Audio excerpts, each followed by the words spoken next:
Hello, fantabulous souls. Welcome to Psychically Speaking, where we discuss all things body, mind, spirit related. I'm your host, Psychic Lisa Ann, and as a professional psychic medium and healer, I have been assisting people for over 27 years. I'm so excited to have you join me on this journey called life as we share, learn, and grow together. So let's jump right in.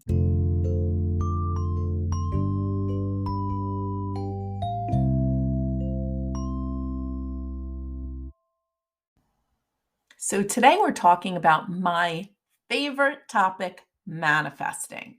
It's funny because I was talking to a client the other day and we started talking about manifesting. And I was saying how for years I was able to help clients and friends and all these people around me manifest whatever they wanted. But in my own personal life, unless I was manifesting something that was going to directly benefit someone around me, I could not do it. If it was something that would be of personal benefit to me, it would never work. Or if I manifested something, it like the next second I would somehow unmanifest it, right?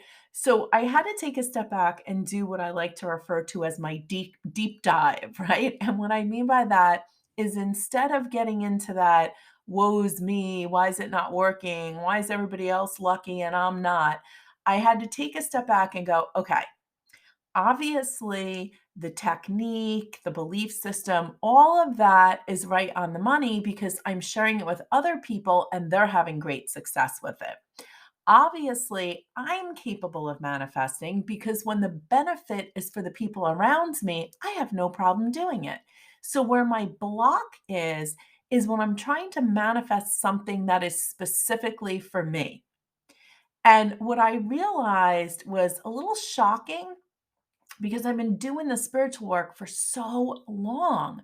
But what I realized is manifesting is very connected to your feeling of feeling deserving. So if you are trying to manifest something that you do not feel deserving of, you can unmanifest it just as quickly as you can manifest it. So here's a couple of quick tips when trying to manifest. I remember reading back in the day all the books and, all the great tips and all the things about manifesting and doing your dream boards and getting your little sticky notes and posting them everywhere that you could see them. And I would try those things, and for some reason, they never worked. Even when I worked on that feeling of deserving and I was shifting things in my own personal life, I was starting to feel more deserving. I was believing that I was deserving, but I was still having a problem with this manifesting. And I personally feel that when a lot of people talk about manifesting and a lot of people teach about manifesting, they leave out the most important part of manifesting. Yes, it is great to think about what you want. It is great to have a visual like a dream board or something where you're looking at it and you're reminded every day of what you're trying to manifest. It's great to have little sticky notes again as a reminder of what you're trying to manifest. But I feel like what people forget to tell you is if you can't put yourself in that space as if you've already manifested it. If you do not feel deserving and you cannot connect with the energy of what it's going to feel like when you've completed that manifestation, there are not enough sticky notes on the planet Earth that are going to shift that energy.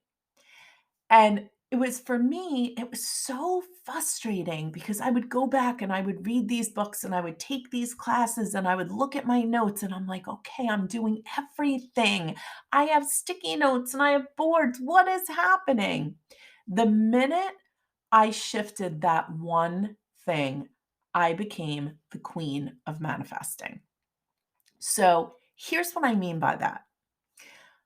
Number one, you cannot manifest something that takes over or controls the will of someone else. Okay. What do I mean by that? You can't manifest the ex boyfriend or the ex girlfriend who is not good for you coming back, right? Because that's interfering with their free will. We can't manifest something for someone else if they don't want that thing, right? So I can't manifest a great job for someone if they are not interested in all in that career, right? So you have to pay attention to what you're trying to manifest, right? And if you're new to manifesting, start with simple things that are for you, okay? So that's the first thing you need to know. The second thing you need to know, again, yes, the dream boards, the sticky notes, that's all a way of keeping the thing that you're trying to manifest in the front of your mind, right? But here is the most powerful thing you need to know. When you are trying to manifest something, every morning when you wake up, before your feet even touch the floor, I want you to take a moment or two to close your eyes and imagine your life as if that thing has already manifested. I want you to give yourself permission to connect with what it feels like. Take yourself through that day, that experience, right? So let's use an example. Let's say you're trying to manifest your dream job. Okay.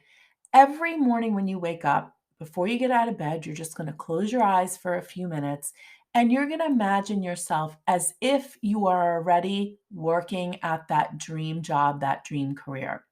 You're going to visualize yourself, use your imagination, see yourself getting up in the morning, getting ready for that job, and just saying, "Oh my God, I cannot believe that I have such a great job."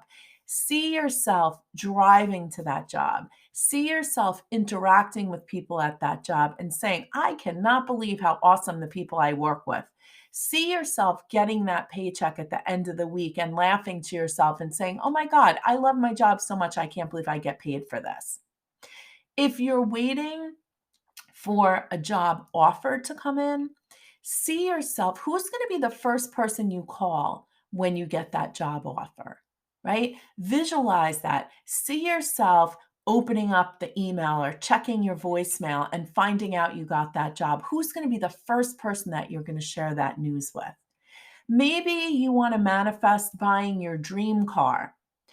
It's great to have that little picture of the car on your wall, but you know what's even better is to go to the dealer and drive the car. Put yourself in the experience. I cannot explain to you in words how powerful connecting with the energy of what you are trying to manifest will do for you. You want to go on a dream vacation, watch some videos of that place or go visit some place that has a similar energy, right? Maybe you want to go to an island that has, 100 waterfalls. Find a waterfall next to you. It doesn't have to be 100 waterfalls, but go visit just to get the feeling of what that energy is going to feel like. Again, I cannot explain to you how powerful it is when you really allow yourself to connect with the feeling. That is the missing link. You have to connect with the feeling of what you are trying to manifest. Now, my other bit of advice is I have seen a lot of people over the years teaching classes on manifesting. I have to tell you, years ago, I was watching, I was going to sign up for a class on manifesting. And about a week or two before the class, the person who was teaching the class sent out a notice and said, having car problems, have to cancel the manifestation class because I'm not going to be able to afford to get the part that I need. And I remember thinking to myself, okay, number one, you're teaching a class on manifesting. So it's a week or 2 weeks out before the class. I don't know. How about practicing what you preach and maybe manifesting the money for the new car part or manifesting a friend offering you a ride or manifesting, I don't know, a family member lending you a car for the night so you could go teach your class, right? So I'm sharing this story because when you're working with anything, right, it's very easy. We've all done it. it's very easy to fall into that human realm of, throwing your hands up in the air and quitting or giving up on something. But when you're working with manifestation specifically, you have to make sure that you are in alignment with what you are trying to do. So if you're teaching a class on manifesting and then you're canceling the class because you can't manifest the money to fix the car, or a car, being loaned, or a ride to get to the class, I'm going to go with you probably shouldn't be teaching the class on manifesting at that point, right? So I use that as an extreme example because when you're trying to manifest, you have to be able to connect. You have to have the actions that are in alignment with what you're trying to manifest. So that is my secret of manifesting. I do consider myself the queen of manifesting because I have pulled off some amazing things that I even go, what the heck did I just do? But like I said before, when that fear comes up, when that feeling of, oh, am I deserving of having this? I've also caught myself unmanifesting things, right? So what do I mean by that? I've had so many clients over the years that they're like, I want this, new job. I hate where I work. And then they'll call me like, "Oh my God, I'm so excited. I got this great job offer. It's going to be wonderful." And then the next day they call me like, I don't know. Should I take that job? What if I don't like the people?" Right? And they start second guessing themselves. And guess what the next phone call I get is? Something happened and they changed their mind and they pulled the offer off the table. So we have to remember about energy, right? Energy, our focus is very powerful. So, the same energy that we can use to manifest something, we can use to unmanifest it, right? So, this is why we always have to be coming from a place of taking responsibility for our thoughts and especially our actions. So, that is my scoop on manifesting. Go practice, pick something small to start with, and pick something that is going to be a direct benefit to you just to get yourself started. Happy manifesting.